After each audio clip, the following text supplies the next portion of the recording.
스토리텔링이라는 말이 있습니다.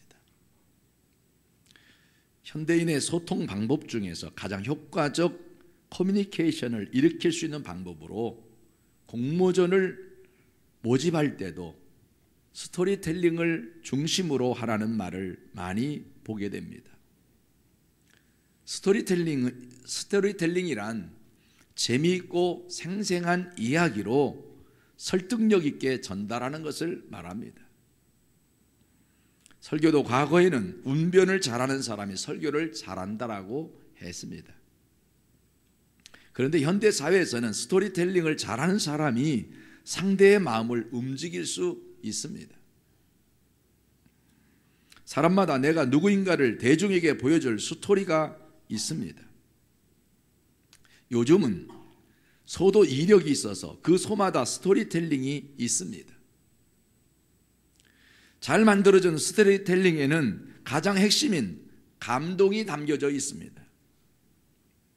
사람의 감성에 다가가기 위해서는 반드시 감동적인 교훈이 담겨져 있어야 하는 것입니다. 오늘의 본문은 허상을 쫓아 사는 삶에 대한 교훈이 담겨져 있습니다. 오늘날에도 보면 부모와 자녀 간의 불화는 대부분 돈 때문에 생기고 있습니다. 차라리 물려줄 재산이 없는 가정은 형제 간의 다툼이나 부모, 자식 간의 불화는 덜 생깁니다. 그러나 돈이 많은 집은 거의 다 재산 때문에 문제가 생기고 있습니다. 돈을 잘 버는 것도 중요하지만 잘 쓰는 것도 중요합니다. 오늘의 스토리텔링의 주인공은 탕자입니다. 탕자는 술이나 성적 쾌락, 노름 따위에 과도하게 빠져서 바르게 살지 못하는 사내를 말합니다. 오늘 본문의 둘째 아들의 이야기입니다. 그러나 영적으로는 허상을 쫓아 사는 저와 여러분을 깨닫게 하기 위한 하나님의 비유적인 말씀입니다. 그 내용을 살펴보며 은혜 받기를 원합니다. 첫째로 생각해 볼 것은 탕자의 삶입니다. 탕자의 이야기는 허상에 현혹되어 살다가 만신창이가 된 본보기를 우리에게 보여주는 예화입니다. 탕자가 농촌에서 농장 일을 하면서 가만히 도시 생활을 보니 굉장히 부러웠습니다. 휘황찬란한 빌딩 속에서 아름다운 여성들과 페스티벌도 하고 명예, 권세를 얻어 부귀영화를 누리는 것만 같고 휘황찬란한 등불 속에서 너무나도 행복해 보였습니다.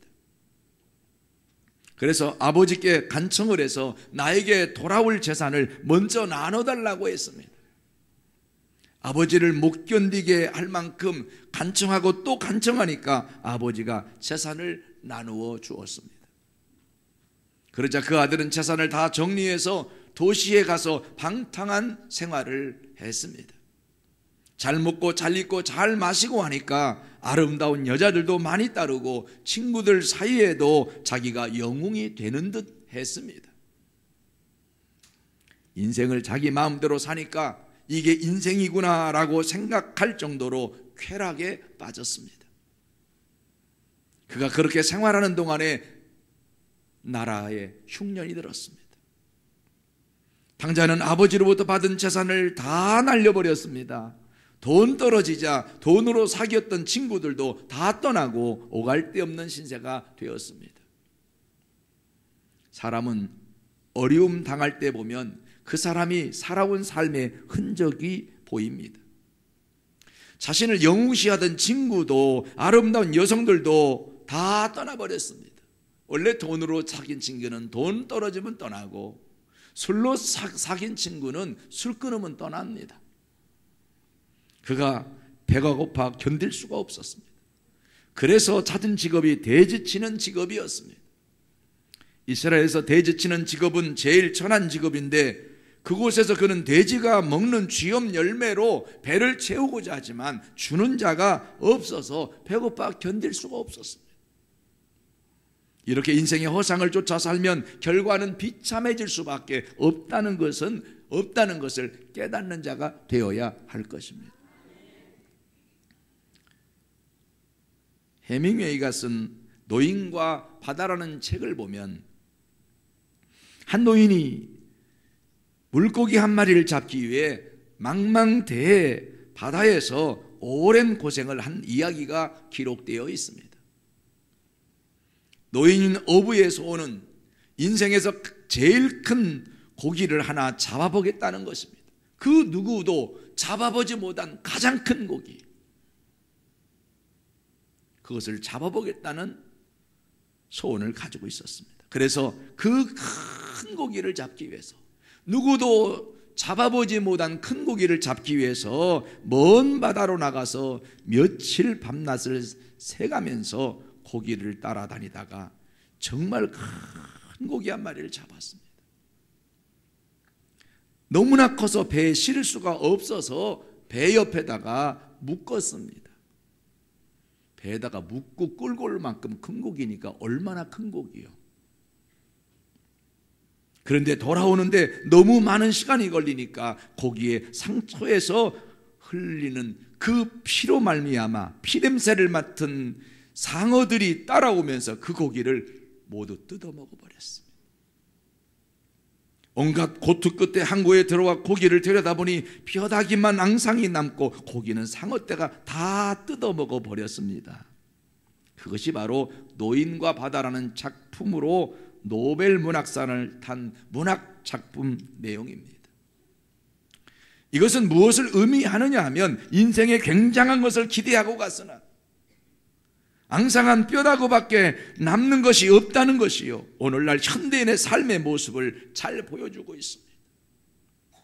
가장 큰 고기를 잡았을 때는 가장 큰 성공을 한 것 같고, 가장 귀한 일을 내가 한 것 같고, 가장 내가 자랑할 만한 일을 한 것 같이 보였지만 나중에 보니까 그것도 별것도 아니다라는 것이죠.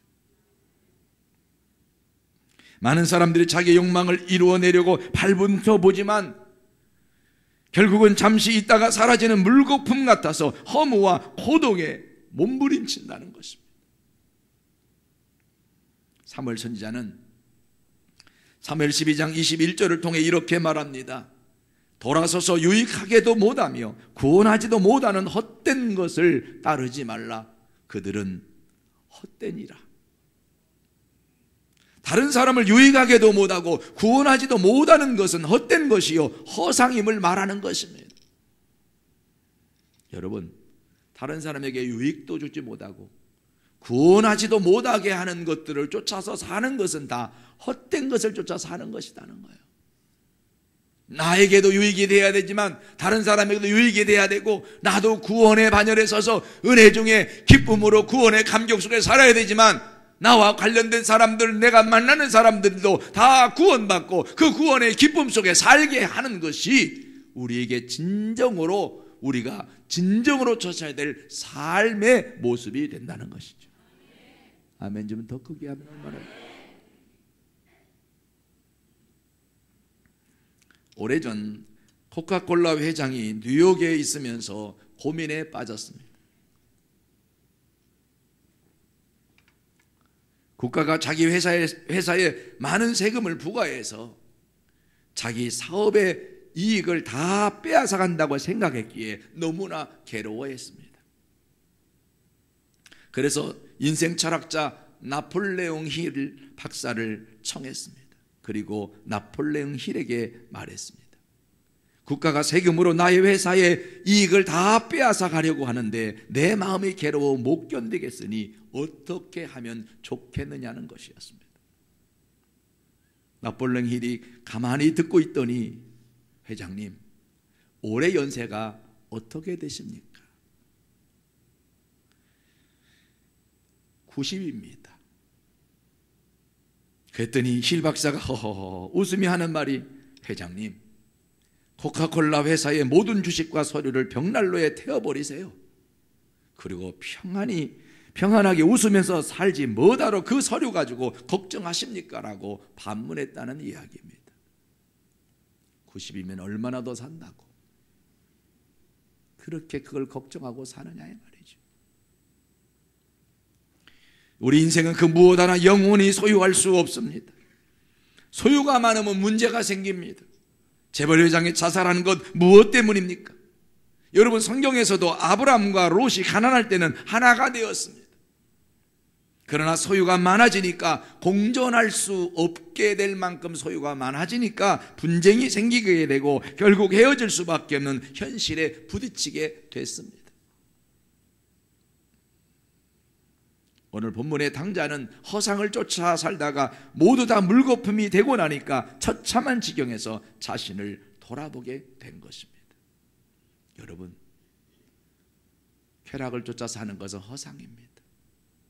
세상의 자랑을 쫓아 사는 것도 허상입니다. 세상에서 이루었다는 것은 다 허상입니다. 영원한 것을 쫓아가시기 바랍니다. 영원한 것에 여러분 목표를 두고 사시기를 주의 이름으로 축원합니다.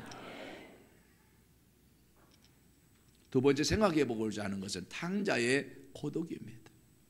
이 세상에서의 모든 것들은 영원히 있을 것 같아도 다 사라지고 결국 인간은 고독 속에서 허덕이게 됩니다.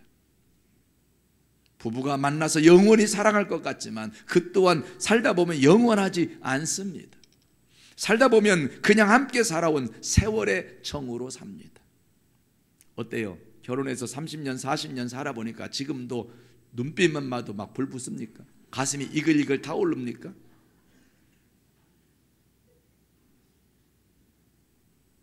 세월이 지나면 다 부부가 보면 세월의 정으로 살게 되지. 처음 만날 때 사랑하는 그때 감정이 별로 없어요. 뭐 아멘 안 해도 돼요. 뭐 그런 것까지 아멘하고 야다니요.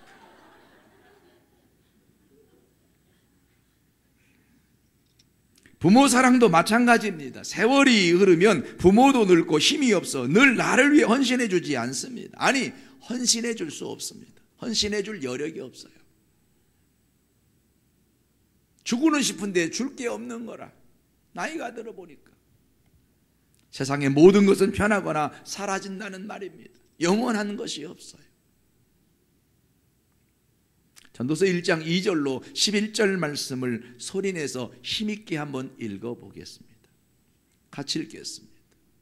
읽습니다. 전도자가 이르되 헛되고 헛되며 헛되고 헛되니 모든 것이 헛되도다.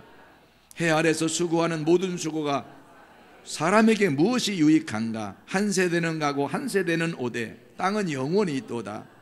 해는 뜨고 해는 지되 그 떴던 곳으로 빨리 돌아가고 바람은 남으로 불다가 북으로 돌아가며 이리 돌며 저리 돌아 바람은 그 불던 곳으로 돌아가고 모든 강물은 다 바다로 흐르되 바다를 채우지 못하며 강물은 어느 곳으로 흐르든지 그리로 연하여 흐르느니라. 모든 만물이 피곤하다는 것을 사람이 말로 다 할 수는 없나니 눈은 보아도 족함이 없고 귀는 들어도 가득 차지 아니하도다. 이미 있던 것이 후에 다시 있겠고 이미 한 일을 후에 다시 할지라. 해 아래는 새 것이 없나니 무엇을 가리켜 이르기를 보라 이것이 새 것이라 할 것이 있으리야. 우리가 있기 오래전 세대들에도 이미 있었느니라. 이전 세대들이 기억됨이 없으니 장래 세대도 그 후 세대들과 함께 기억됨이 없으리라고 했습니다. 다 보면 인생 지나고 나서 보면 그거 별거 아니고 새 것인 줄 알았는데 새 것도 아니고 과거에 있었던 것에 비슷한 것이 또 새 것처럼 나타났는데 알고 보니까 그것도 새 것이 아닌 것이 새 것인 것처럼 내 인생을 그렇게 끌고 간 것만 갖게 되는 거예요. 1866년 알프레드 노벨에 의해 인류 역사상 최초의 다이너마이트가 발명되었습니다. 알프레드 노벨은 다이너마이트를 발명해서 유럽 최대의 부자가 되었습니다. 그 다이너마이트로 광산을 개발하고 도로를 만들고 새로운 빌딩을 짓는 곳에만 쓴 것이 아니라 총탄을 만들고 폭탄을 만들어서 전쟁으로 수많은 사람을 죽이는 데도 사용되었습니다. 어느 날 아침 평상시처럼 신문을 보는데 깜짝 놀랄 기사가 실려 있었습니다. 자기 동생이 죽었는데 신문사들이 오해를 해서 기사의 첫머리글을 많은 사람들을 죽음에 이르게 하는 다이너마이트를 만든 제조업자가 드디어 죽었다라고 기록되어 있었습니다. 많은 사람들을 죽음에 이르게 하는 다이너마이트를 만든 제조업자가 드디어 죽었다. 그 글을 읽고 그 신문의 기사를 읽고 그는 깊은 묵념에 빠졌습니다. 훗날 내가 죽으면 세상 사람들은 나를 이렇게 평가하겠구나라고 생각하며 인생의 마지막을 이렇게 허무하게 보내서는 안 되겠다는 생각을 하고 그는 예수님을 구주로 영접하고 믿음으로 새로운 삶을 살기로 작정했습니다. 그래서 하나님과 사람을 위해 그 돈을 다 쓰기로 결심했는데 그것이 노벨상입니다. 그가 그 많은 재산을 가지고 잘 살 수는 있지만 그 재산이 결국 자신을 허무하고 고독하게 만든다는 사실을 깨달았기에 그는 하나님을 위해, 이웃을 위해 자신의 물질을 사용했던 것이 옳습니다. 여러분, 인생을 살다 보면 모두 다 그 마음속에 내적 슬픔과 고독이 있습니다. 지위나 명예, 권세, 돈이 아무리 많아도 그 마음속에 슬픔과 고독이 있습니다. 돈도 있고 지위도 있는 사람이 왜 자살하는지 아십니까? 사람이 볼 때는 화려하고 모든 사람의 존경을 받고 위험 있는 자리이지만 그 마음속에는 다른 사람과 나눌 수 없는 마음의 고독과 슬픔을 가지고 있습니다. 그래서 내 마음을 나눌 수 있는 진정한 벗이 있어야 하는 것입니다. 예레미야 2장 19절에 보면 내 악이 너를 징계하였고 내 반역이 너를 책망할 것이라. 그런즉 내 하나님 여호와를 버림과 내 속에 나를 경외함이 없는 것이 악이요 고통인 줄 알라. 주 만군의 여호와의 말씀이니라고 말하고 있습니다. 여러분, 하나님을 버림과 또 하나님을 경외하는 것이 없는 것이 악이요 그 결과 고통이 따른다는 것이 하나님의 말씀의 내용입니다. 하나님을 멀리하고 하나님을 경외하지 않는 그 삶은 악한 것이라는 것입니다. 오늘 여러분, 하나님을 가까이 해야지 하나님을 멀리하고 하나님을 떠나고 그리고 하나님을 경외함이 없이 사는 것은 그거는 악한 모습인 거예요. 하나님을 가까이 하시기 바랍니다. 하나님을 경외하며 사는 여러분의 삶이 되기를 주의 이름으로 축원합니다. 한 연구에 의하면 사람이 건강하게 오래 살려면 친구가 많아야 된다고 합니다. 호주에서 노인들을 대상으로 10년 동안 조사해온 결과 친구가 많은 노인들은 친구가 없거나 적은 노인들에 비해서 22%의 사망률이 감소하다라는 것입니다. 센터 바버라 캘리포니아 주립대학의 심리학과 교수인 벨라 드파울로는 건강을 유지하는 데는 배우자나 가족보다 친구의 역할이 더 소중하다고 설명을 했습니다. 또한 친구 관계가 끈끈한 사람은 스트레스를 받아도 금방 풀 수 있기 때문에 면역력이 강화된다는 것입니다. 사람이 면역력이 강하면 병균이 들어와도 싸워 이김으로 건강이 유지되지만 면역력이 약하면 바이러스가 들어올 때 여러분 병들게 된다는 거죠. 그래서 면역력이 강한 것은 여러분 스트레스를 이기기 위해서 여러분 면역력이 강화되는 자가 돼야 되는데 그러려면 인간관계, 친구관계가 좋아야 된다는 것이죠. 그래서 인생은 친구가 많아야 하는 거예요. 어떤 친구가 있어야 됩니까?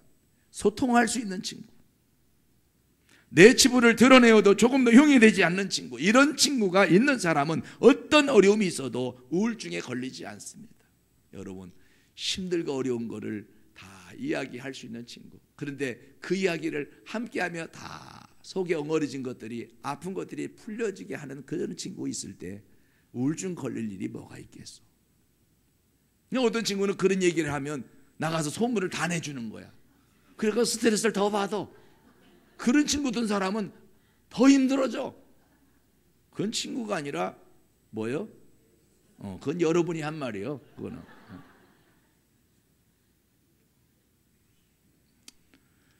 런던 타임즈지는 설문조사를 통해 친구에 대한 정의를 이렇게 내렸습니다. 첫째는 모든 사람이 나를 버릴 때 나를 찾아오는 사람.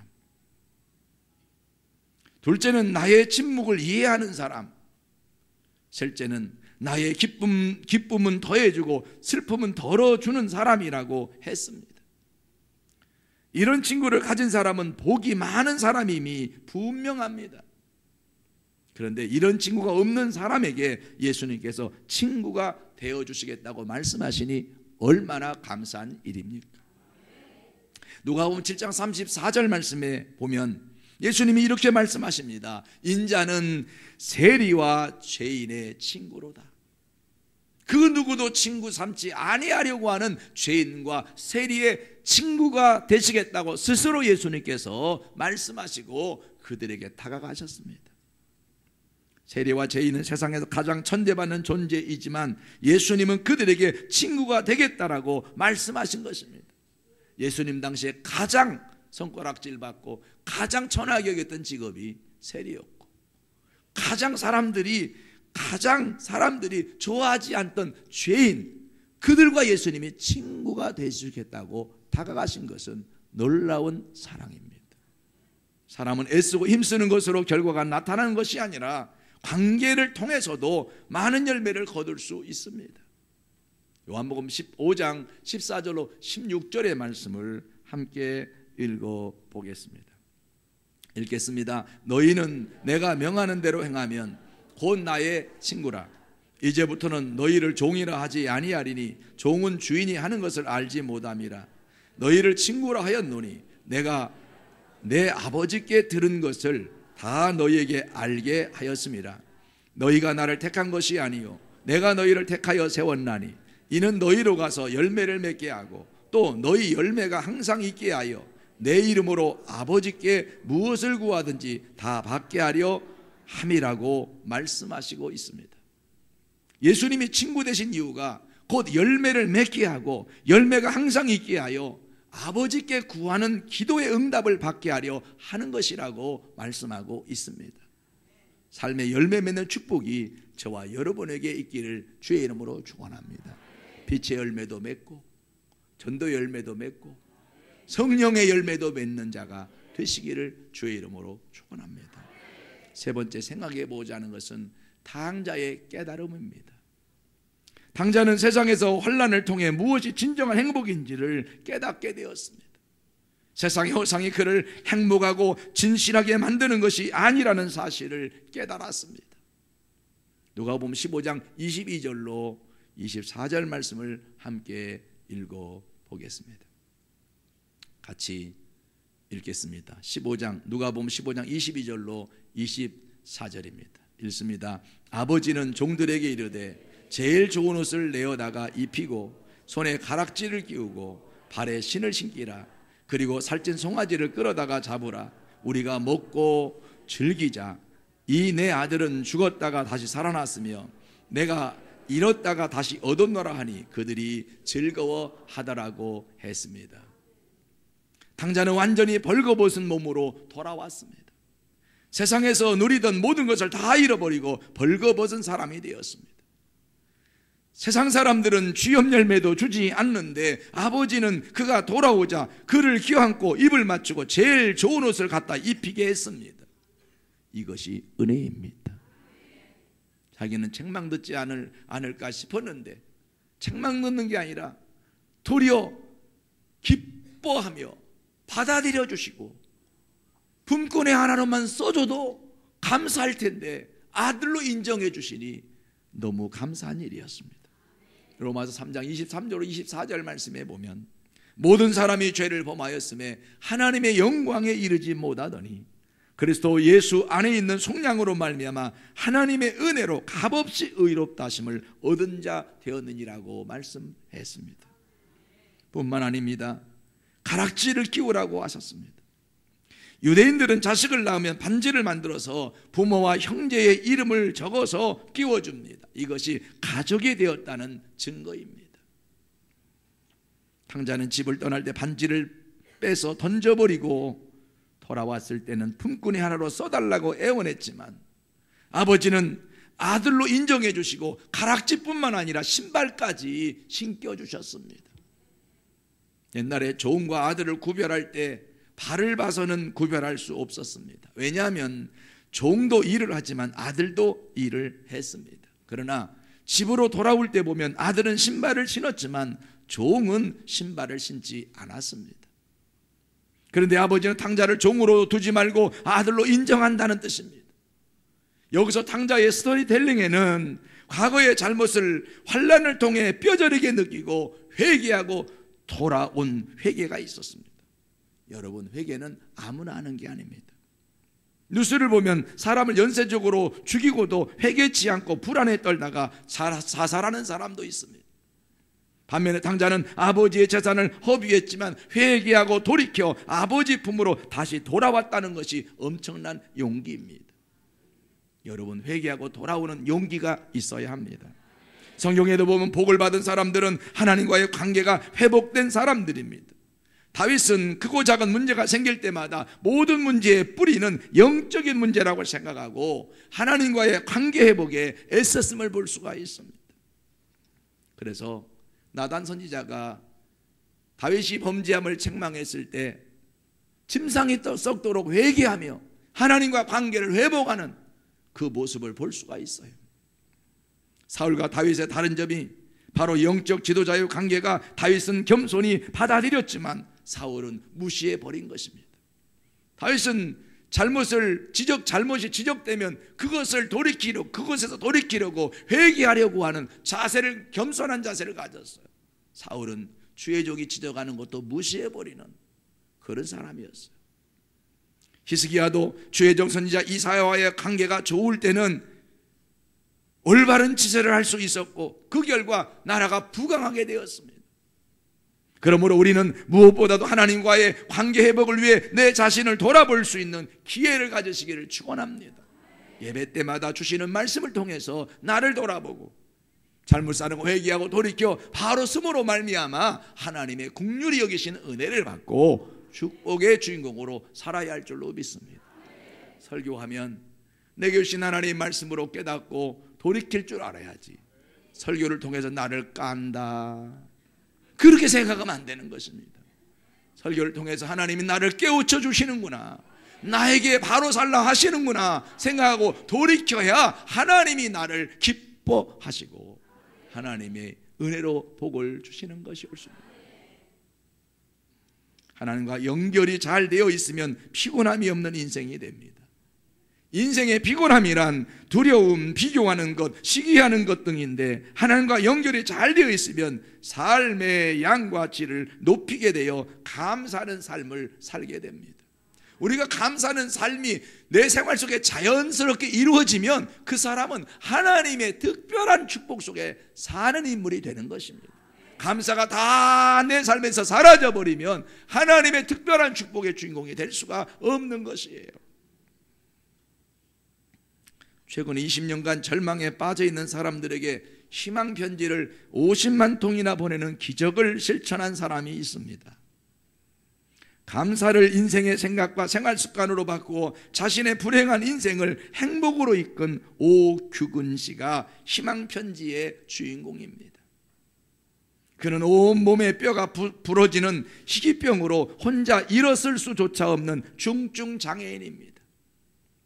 그는 목발은 고사하고 그의 몸은 1m도 안 되어 휠체어를 타기도 힘들지만 영혼의 키가 누구보다도 큰 사람입니다. 그는 늘 환하게 웃으며 과거에는 절망으로 생을 포기하려고 했지만 예수님을 믿고 자신의 이름을 오아블로로 바꾸면서 삶의 전환점을 만들었습니다.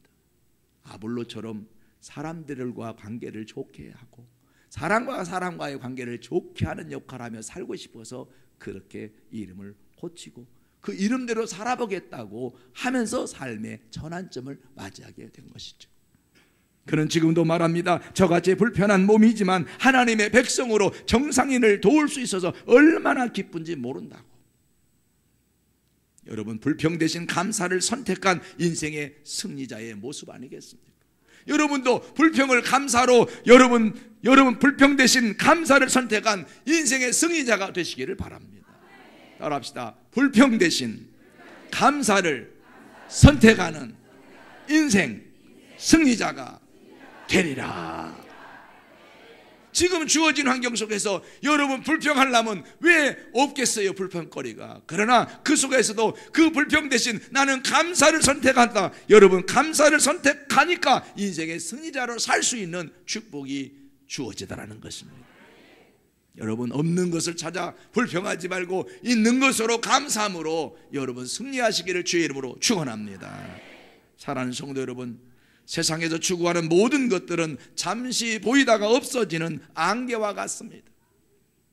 요즘 노후대책이라는 말 너무나 익숙해 있습니다. 자식 의지할 수 없으니 노후대책이 필수라고 말합니다.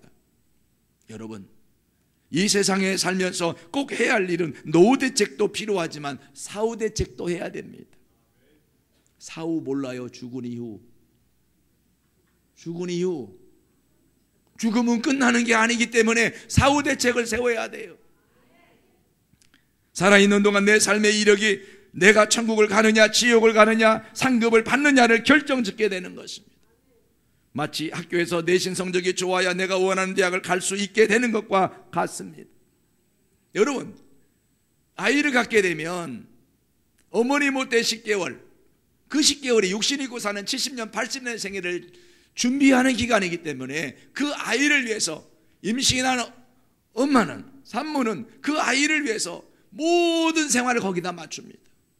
이전에 그렇게 마셨던 커피도 임신하면 안 마시려고 해요. 왜? 아이에게 지장될까 봐.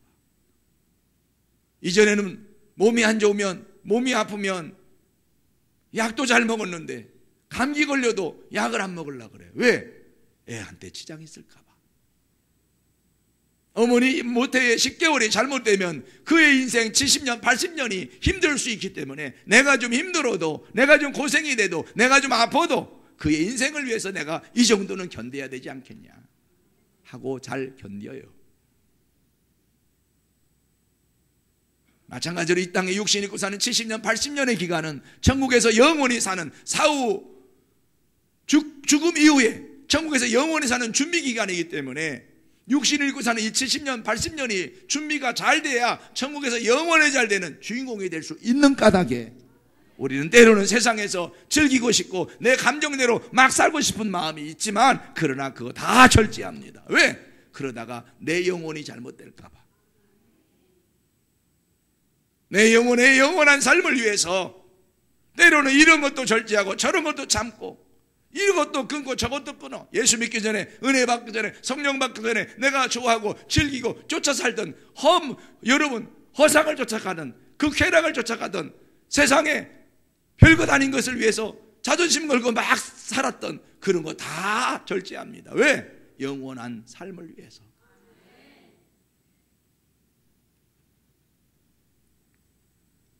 내 인생 스토리에 내가 젊은 날 대통령을 해도 백발이 되면 아무 소용이 없습니다. 내가 회개하고 예수님의 자녀가 되어 하나님을 위해 얼마나 헌신하고 충성해서 상급을 쌓았는지, 하나님과 얼마나 연결이 되어 있어서 전도를 잘했는지, 내 삶이 얼마나 하나님을 영원롭게 하며 감사의 삶을 살았는지, 이런 것들이 사후대책에 필요한 이력서들입니다.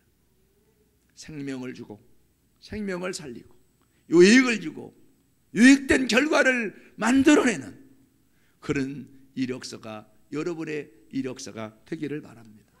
사랑하는 성도 여러분, 우리 예전교회 성도들은 한 사람도 빠짐없이 모두가 하나님 안에서 빛나는 스토리텔링을 쓸 수 있기를 주의 이름으로 축원합니다.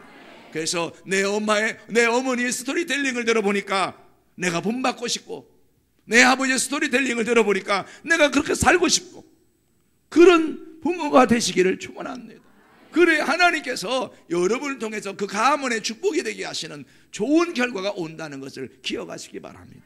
나는 이렇게 살아도 너는 바르게 살아라, 그게 되는 게 아니잖아요. 내가 좀 먹는 게 부실해도, 내가 생활이 좀 불편해도 하나님 앞에 섰을 때 잘했다 칭찬 들을 수 있는 그런 삶을 우리가 살자는 것입니다. 주님 앞에 섰을 때 칭찬받을 수 있는 주인공이 다 될 수 있기를 주의 이름으로 축원합니다.